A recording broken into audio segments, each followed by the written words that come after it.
एक और सेब दूं, एक और सेब दूं तो कितने हो जाएंगे? टीचर ने बच्चे से क्लासरूम में पूछा।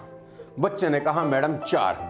टीचर ने दोबारा पूछा, अगर मैं तुम्हें एक सेब दूं, एक और दूं, एक और दूं तो कितने हो जाएंगे?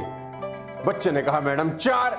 टीचर ने कहा इतना शानदार विद्यार्थी इतनी छोटी सी बात का जवाब नहीं दे पा रहा। उसने कहा ध्यान से सुन, मन लगा के सुन, अगर मैं तुझे एक सेब दूं बेटा, एक और दूं बेटा, और एक और दूं तो कितने हो जाएंगे? उसने बोला मैडम 4।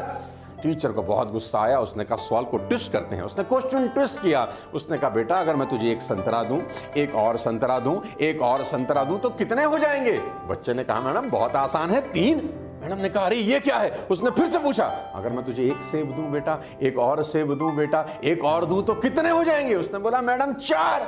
अब टीचर भनभना गई। टीचर ने कहा संतरे 3 और सेब 4 कैसे? उसने कहा मैडम एक सेब बस्ते में मेरे पास पहले से ही है। साथियों कभी कभी समझने वाला भी ठीक कह रहा होता है, समझाने वाला भी ठीक कह रहा होता है, लेकिन बात किसी को समझ नहीं आ रही होती, क्योंकि कम्युनिकेशन जिंदगी का सबसे महत्वपूर्ण हिस्सा है।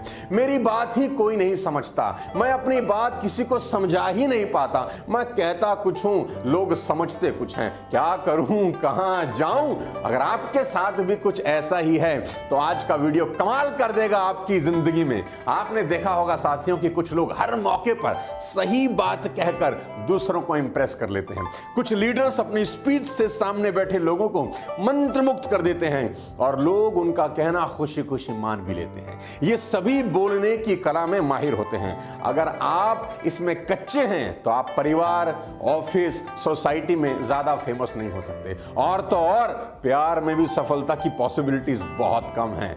मैं उसे कैसे समझाऊं कि मैं उससे कितना प्यार करता हूं? वो समझती ही नहीं है। अगर आप सेल्स की दुनिया में हैं तो वहां भी इफेक्टिव कम्युनिकेशन की बेहद जरूरत होती है, क्योंकि कहते हैं अगर आप कनेक्ट नहीं कर सकते तो फिर आप कन्विंस भी नहीं कर सकते, क्योंकि कन्विंस करने के लिए सबसे पहले कनेक्ट करना बेहद जरूरी।